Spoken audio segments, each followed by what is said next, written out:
Tita, asan ka man? Namitas tayo ng mga bulaklak na hindi magiging bunga. O, diba? Daming bulaklak ng ating kamatis. Ating mga bell pepper, talong, ayan. Harvest na ako ditong nauna and here again. Parang ang bilis nilang lumaki. At ang bilis nilang dumami. Lulutuin ko, dinengdeng. O, diba, dinengdeng? Bumili ako sa Asian store ng malunggay. Ito, pagsamahin ko yung talbos at saka yung malunggay. O, diba? Pitasin natin yan. Yun.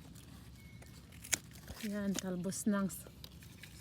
Hindi naman yan kalabasa, pero para siyang kalabasa, ha? Zucchini. Yan. Then,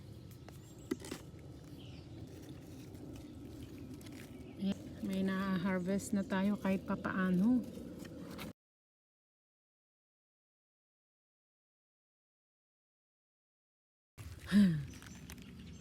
Oh, sino mo gusto ng bulaklak? Diba? May bunga na. Of course, may isa ng bunga akong pinitas. Ang haba.